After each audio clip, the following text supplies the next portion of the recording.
How we going, YouTube? Technically it's not morphing, but I'm gonna call it morph because that's the easiest way to describe it. Usually it's your biceps, um, your calves, maybe your thighs a little bit, maybe your back, your chest, biceps, abs. I said bicep, triceps, bicep, yeah, all that sort of stuff. But if I grab the midsection of this puppet. Now I'm going to go in one so that I'm like that. Then I've got the grid on, and then I'm going to just copy it sideways. I think I've showed this sort of thing before. Then I'm going to get rid of what I don't need to get rid of that. Now there's the midsection. Let's turn this off. Now we're going to add abs to it, but I want to be able to scale it down easily afterwards, because the way that the program works is, let's grab that, is it uses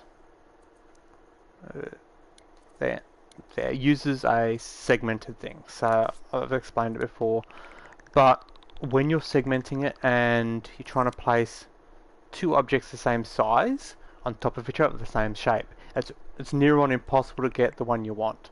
So what I've got a tendency to do is I'll grab a shape. This ball here, for example, will work. Just go up to the top and down the bottom here. It's when I'm going to scale it, I'm going to scale it down, just size-wise. It's not going to be scaled. It's not going to be moved or anything. It's just I'm just going to scale it down.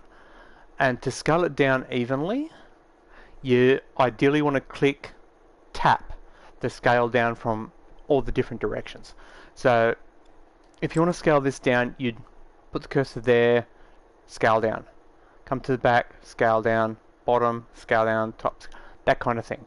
The easiest way for the midsection that I'm doing here, same with the arms, is to go from one at the top and one at the bottom. That way the front, the back, the left and the right they're all shrinking down, because it shrinks it down from where the cursor is. So I've done this so that when I place it back in here, that and that will poke out. So I can then just tap that, scale it, and then I can delete that, and it's all good. So this is precautionary before I do the scaling. Now we're going to add abs. And to add abs, generally it's 6. Technically it depends on the person and how they're usually off-centered a little bit, and not going to worry about it. Basic abs, you do the 6. Hence the term 6-pack. You normally have 6 large ones and 2 smaller ones up near the top, under your breasts. But we're not going to worry about that. We're just going to do the main 6. And I'm just going to grab that, grab a sphere. Let's add some blend to it. And because there's more of that, that's too much blend. Yeah, that looks about right. We're just going to go like this, place it where we want it, and get say about there. Now obviously you could take into account that where the midsection is will move, so this bottom one here could, when you lean forward, disappear under the thing. So what I'm going to do is I'm going to raise them up just that little bit to allow for any sort of movement, and then we're just going to copy it and we'll make the 6. So there's our abs, there's our 6-pack. If you wanted to do the extra little ones, you can go up here, shrink it down, move it into, say, there, take it back to up to there somewhere. Then we can adjust these to how we want it. So that. Let's move that a little bit. Sounds good to me. 6-pack. Actually, that top one there's a little too far out. Let's move that back just a little bit more. So there's our 6-pack. Belly button would be, let's grab a quick little this and just point out where the belly button would be. So your belly button would be, we'll say, there somewhere. The puppet would actually be a little bit lower, but because I've raised it to allow for the movement, artistic choice. And because when I copied it, I moved it to the right using the grid, I can now turn the grid back on, and move it back. 2. It's now over the top of it. As you can see, it's now got abs. The abs are there. And we're going to turn the grid on. Actually, we'll leave the grid on while we get that, and we make sure it's snapped to only the midsection. And then we're going to make sure that it's not movable, doesn't weigh anything, doesn't collide with anything. Precautionary, we'll turn all these off. These shouldn't matter because it's turned off in here, but better safe than sorry. It's now in its position. But we want it to shrink it down. So if I go hide, as you can see, those balls are now poking out. So if we go, well, spheres. If we go to the top, we'll shrink, hover over the center of the top, just tap it down. Let's do the same with the bottom, tap it down. Let's do a little bit more. Actually, no, we're better off doing this keyframed. Let's do this keyframe just to make sure. So if we grab this, that's all in the correct spot. So we're going to grab a keyframe, just any keyframe. Then we're going to, without actually doing the keyframe yet, let's go into so we can see it. Then let's add the keyframe. So it's now recording. Let's come under here and we're going to shrink it down till it disappears, but we don't want it all at the bottom. Actually, you know what? We could. But no, we're not going to do it at the bottom. We're going to do half at the bottom, half at the top. So go back there, come to the top. I went too far. Okay, let's back it out. Let's try again. We'll try from the top first. Back to there. Oh, okay, it's super. It's it's disappearing super quick. You know what? Let's just do it from the top. Easily fixed. Just do it from the top. It's gone. Save it. We can now come into here, delete the top one, delete the bottom one. They're not needed. So now that keyframe, as you can see, it pokes up through the top. That's why I was going to tap and do it, but in fact, I will show you. I'll do it the way I do it. Keyframe it. It's already keyframed. Okay, let's delete that. Add new keyframe. Highlight the bottom part. Tap. Then go to the top part. Tap. And keep doing that until the places that we're trying to hide are gone. Ooh, nearly there. One more. That should work. Save it. Now we can delete the top and the bottom. So that now does that. Now because we've done from full size and the keyframe is to remove it, we want to invert this. So we can then grab, for example, this one. Actually, what's it actually called? Signal manipulator. Go into it, and we want to go invert. That's all we want to do with that. We're going to run the cable from there to there, and as you'll see, when there's no power, it's off. And then just grab whatever button we want to use as to show it. So just say we're going to go right trigger. Right trigger will now activate or undo the keyframe, which will then activate the in brackets morph. Okay, so if I now close all this, back all the way out, and let's possess the puppet. So the puppet's possessed. The item should not interfere with it. I've turned all the collisions and everything off, but if I pull my trigger, what's going on here? Hello? Did I not?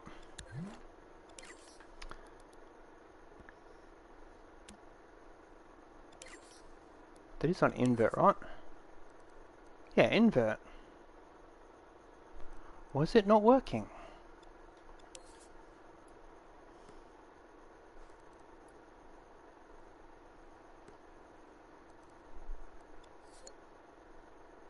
That. Okay, I'm confused. It should be working and it's not. Okay. Let's get rid of this. Let's grab one of these. And we want a slider.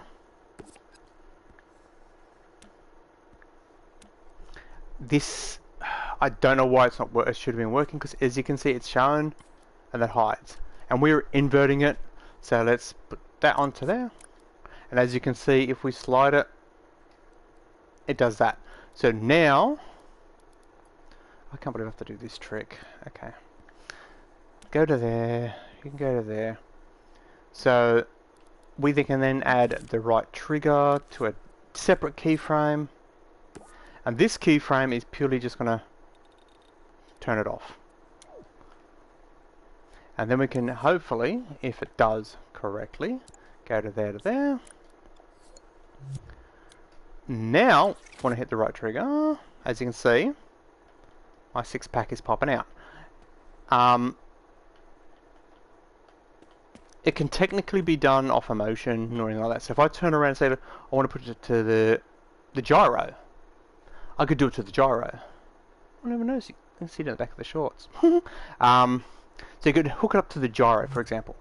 So if I come around to here, this here is the trigger. So doing this causes that to turn off, which shows the abs. So all we have to do is grab. I don't like grabbing it from here, because it's already wired in. It's got a tensity. Words are hard, man. It's got a habit. If I can't remember trouble with the word, I won't say it. It's got a habit of interfering with each other. So as you can see, here's the gyro sensor. It goes off to the lean. So I could grab the lean. There's the lean. I could just run it from let's get rid of there and grab it from there to there. It shouldn't interfere, but it's probably going to interfere. So if I now, oh no, it's not. There you go. So as I move the puppet, the abs bulge. So that will work for certain things. Like if you only want it on the up and downs, you just tell it that use the splitter. Actually, I'll show you this. Grab a splitter, which is this one here, into here, and get that one there. Actually, what I'm going to do is I'm going to make it easier to show you. Let's go like this, go like this. Okay. There's the splitter. There's a controller sensor. Now, the one we're using here is wrong one. Is that one? So if we run that into there, it then gets the different A, B, and C. One of them is the up and down. The other one is left and right, and the other one is twist. So it's pitch, yaw, bank, if you want to know the exact terminologies. But what we're going to do is grab some of these, and I'm just going to plonk these here because these will display, so you can see. If I go into that, into that, into that. When I move the pitch, oh hang on, I've got to make that so it's remote now. So if I now up and down, you'll see the top one is moving up and down. So that one there is up and down. C, if I go left and right, okay, B is left and right. And then if I twist, C is twisting. That's how you can test which one does what. So if I only wanted to work on the up and down, so I can now, if I grab this to there, we can, that's no longer running off the main one, it's running off this chipset, which is a separate piece, it's not actually in the puppet. I want it on the up and down, which would be A, according to that. So I go like that and go like that. And I don't have to possess the puppet. As you can see there it doesn't, what it did on that. That's interesting.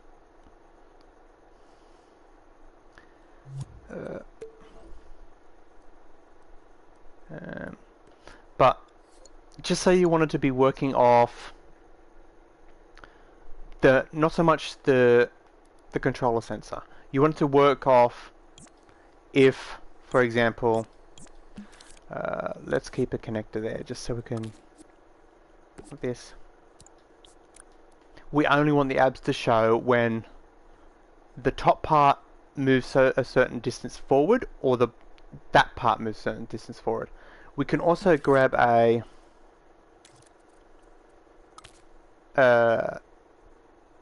trigger zone, and if we come in and just say we grab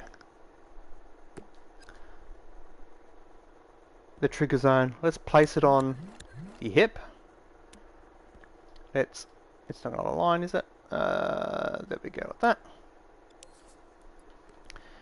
We've just got to make sure that this is going to look for a tag, and then we can change the shape of it to, we'll choose the ellipsoid, so we can just turn that down, so it's more of an egg shape.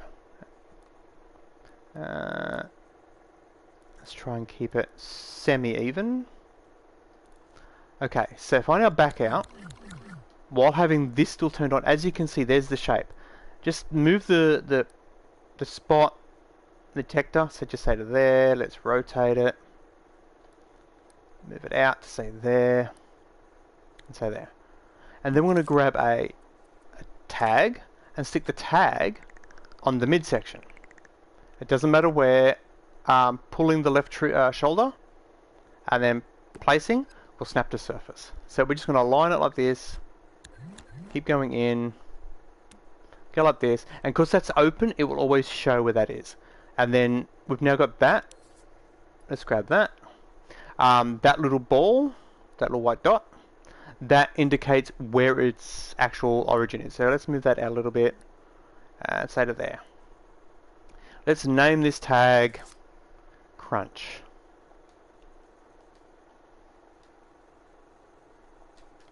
So when we do a crunch, we want the abs to show. So the trigger zone is going to detect a tag, and we can just tap down or up, and we should get crunch. So now this is going to be looking for the tag of crunch, which is that. And if you see, the crunch tag is actually attached to the midsection, whereas the trigger zone is attached to the hip. So the trigger zone is going to move with the hip. The tag is going to move with the midsection. So when the midsection moves forward, it's going to move the tag forward, which will then enter this shape, which should trigger the abs. So we don't need tag anymore because the tag is turned on and it's in the section. But if we come to here and go, when something is detected, animate. So when whatever it is detecting enters the region you've determined, it will then put out a signal from here and turn on whatever you've connected it to. And because that is the thing, if I crunch it forward, is it going to work? I have to crunch a long way, but you can see the abs are poking out. I'm gonna have to adjust that zone. Let's go into here. That is way too much crunch. So let's go in here. Let's grab the zone. Let's back out. Let's just move this up to there. Let's twist it a little bit more. That should be good. That hopefully is a lot less crunch needed. So if I now forward, there's the abs. So using that technique, you could do your forearms. So you could do your biceps, you could do triceps, you could do your thighs, your calves. All you need is to have, let's get them both showing. Have them open so you can see them. Let's back out. Whenever that dot goes within that egg shape, it triggers. Do the same with the arm. Have the tag on the forearm here, just there somewhere. Have this zone down here somewhere, or even the other way around. Have the tag on the forearm just there somewhere. Have this zone around there somewhere. When your arm bends, the tag that's here will enter the zone, which would be up here, and it will trigger make your arms bulge out. So for example, if I wanted to do that, just to quickly run you through it again. So just say we want to add a bulging arm when your arm bends. If I come into here, we want to grab the clone, snap to grid, scope in, copy just the arm. We can get rid of the bottom part and we only want that piece. We can then go to this. Ideally, again, choose a shape. It doesn't matter what the shape is. Just add it to the top and to the bottom for ease of grabbing hold of the actual piece, because we're going to rescale it. So this doesn't matter how it looks, because that's going to get deleted afterwards. And then we're going to grab the arm,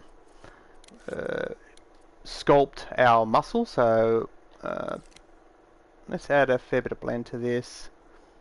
Let's add a little bit of that and a fair bit of that. Okay, and then we can just get it to look smooth, so about there somewhere. Okay, so we can align it.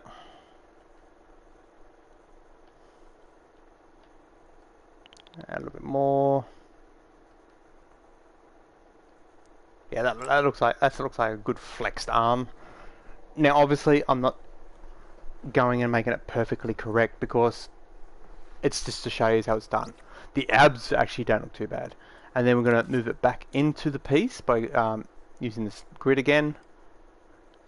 And we want to put it into the arm only. So if we can grab it while it's clicked with the right trigger, you should be able to move your cursor and see the highlight. Click until just the piece you want is visible. Move it across. It's now attached to that piece. So as you can see, it's there. So turning that off. Let's make sure that these, like I did with the other one, doesn't move. Full friction. No density. Ignores gravity. And doesn't collide with anything. Again, precautionary with this. If that's turned off, it shouldn't, but okay, so now we're gonna go, okay, we need the keyframe. So I'm just gonna put the keyframe in here again. So let's stay on the section that just those are on. Grab the keyframe, place it like that. Okay, come over to the section, and like before, we're gonna grab the lumps we stuck, tap. Don't have to be precise, but the more precise you are, the better it's going to look. Okay, so that's that. Let's do that, and let's even move it down a little bit to say, is that looking good? Okay, so that's there.